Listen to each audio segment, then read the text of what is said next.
ಇಲ್ಲ, ನಿರೀಕ್ಷೆ ಅನ್ನೋದಕ್ಕಿಂತ ನಾವು ಎಷ್ಟು ಮ್ಯಾಕ್ಸಿಮಮ್ ಎಷ್ಟು ಸಾವಿರಾರು ಸಂಖ್ಯೆಯಲ್ಲಿ ಬಂದರೂ ಅದಕ್ಕೆ ಅನುಗುಣವಾಗಿ ಇಲ್ಲಿ ವ್ಯವಸ್ಥೆ ಮಾಡಿಕೊಂಡಿದ್ದೇವೆ.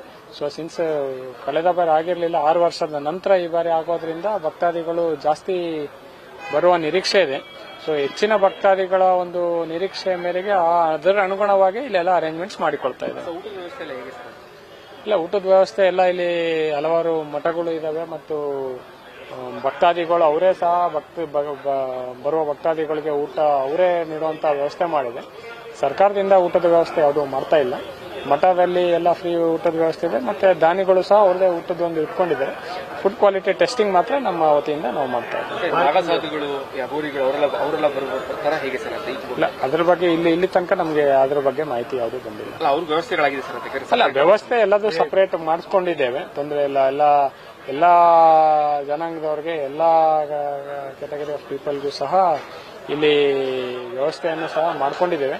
ಅಂತ ಯಾವ್ದಾದ್ರು ಬರುವ ಒಂದು ಮಾಹಿತಿ ಬಂದ್ರೆ ಖಂಡಿತವಾಗಿ ಅವ್ರನ್ನ ನಾವು ಆಹ್ವಾನ ಮಾಡಿಕೊಂಡು 1:30 ಗಂಟೆ ಮುಹೂರ್ತದಲ್ಲಿ ಯಮುನಾದಿಂದ ಲಿಂಗವನ್ನು ತರಿಸಿ ಕ್ಷೇತ್ರದಲ್ಲಿ ಮಾಡಬೇಕು ಅಂತೇಳಿ ಅಗಸ್ತ್ಯ ಋಷಿಗಳು ಸಂಕಲ್ಪ ಮಾಡಿರ್ತಾರೆ. ಆಂಜನೇಯನ ಕೂತು ತಪಸ್ ಮಾಡಿ ಯಮುನಾ ನದಿಗೆ ಹೋಗಿ ಲಿಂಗ ತೊಗೊಂಡು ಮಂತ್ ಕಳಿಸ್ತಾರೆ.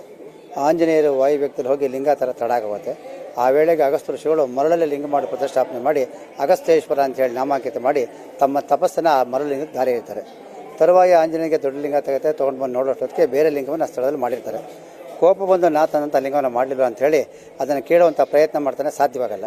ತನ್ನ ಮುಷ್ಟಿಯಿಂದ ಲಿಂಗಕ್ಕೆ ಹೊಡೆದಾಗ ಲಿಂಗದ ಭಾಗವೆಲ್ಲ ಛಿದ್ರವಾಗಿ ಲಿಂಗದ ಶಿರಸ್ಸಿಗೆ ಏಟು ಬಿದ್ದು ಹಳ್ಳವಾಗಿ ಉದ್ದರಣೆಯಷ್ಟು ಜಲ ಲಿಂಗದಿಂದ ಚಿಂಬಿಡುತ್ತೆ. ಆವಾಗ ಈಶ್ವರನ ಕೂತು ತಪಸ್ ಮಾಡಲಾಗಿ ಪರಮೇಶ್ವರ ಪಾರ್ವತಿ ಸಮೇತ ಪ್ರತ್ಯಕ್ಷವಾಗಿ ವರ, ನನ್ನ ತಲೆಯಲ್ಲಿ ಗಂಗೆ ಹೆಂಗೆ ಇಟ್ಕೊಂಡಿದ್ದೆ ನನಗೆ ಸದಾಕಾಲ ಆ ಲಿಂಗದಲ್ಲಿ ಗಂಗೆ ನಿಂತಿರಿ. ಆದ್ದರಿಂದ ಪವಿತ್ರವಾದಂತಹ ಗಂಗಾ ಲಿಂಗದಲ್ಲಿ ನಿಂತಿರೋದ್ರಿಂದ ಭಿನ್ನವಾದ ಲಿಂಗಕ್ಕೆ ಇಲ್ಲಿ ಪೂಜೆ.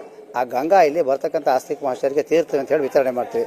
ಈ ತೀರ್ಥ ಸೇವನೆಯಿಂದ ಎಲ್ಲ ರೋಗ ರುಜಿನ ಉಪದ್ರವಗಳು ಕೂಡ ಪರಿಹಾರವಾಗುತ್ತೆ ಅಂತೇಳಿ ಇಲ್ಲಿ ಸ್ಥಳಪುರಾಣ ಹೇಳುತ್ತೆ. ಇಲ್ಲಿ ಕಾವೇರಿ, ಕಪಿಲ, ಸ್ಫಟಿಕ ಸರೋವರ, ತ್ರಿವೇಣಿ ಸಂಗಮ, ದಕ್ಷಿಣ ಪ್ರಯಾಗ ಅಂತೇಳಿ ಅಲಹಾಬಾದ್ಗೆ ಹೋಗಿ ಗಂಗಾ ಯಮುನಾ ಸರ್ವತ್ತಲ್ಲಿ ಸ್ನಾನ ಮಾಡಿ ವಿಶ್ವೇಶ್ವರ ದರ್ಶನ ಮಾಡಿದ್ರೆ ಏನು ಪುಣ್ಯ ಪ್ರಾಪ್ತಿ ಆಗುತ್ತೆ. ಅದಕ್ಕಿಂತ ಕೂಡ ಈ ದಕ್ಷಿಣ ಕಾಶಿಯಲ್ಲಿ ಕಾವೇರಿ, ಕಪಿಲ, ಸ್ಫಟಿಕ ಸರೋವರದಲ್ಲಿ ಸ್ನಾನ ಮಾಡಿ ಈ ಅಗಸ್ತ್ಯೇಶ್ವರಾದಿ ಪಂಚಗಳ ದರ್ಶನ ಮಾಡಿದ್ರೆ ಒಂದು ಗುಲ್ಗಂಜಿಯಷ್ಟು ಪುಣ್ಯ ಜಾಸ್ತಿ ಅಂತೇಳಿ ಇಲ್ಲಿ ಸ್ಥಳಪುರಾಣ ಹೇಳುತ್ತೆ. ಈ ಕುಂಭಮೇಳ ಅನ್ನೋದು ಉತ್ತರ ಭಾರತಕ್ಕೆ ಮಾತ್ರ ಸೀಮಿತವಾಗಿತ್ತು. ದಕ್ಷಿಣ ಭಾರತದಲ್ಲಿ ಎಲ್ಲೂ ಕೂಡ ಕುಂಭಮೇಳ ಇರಲಿಲ್ಲ.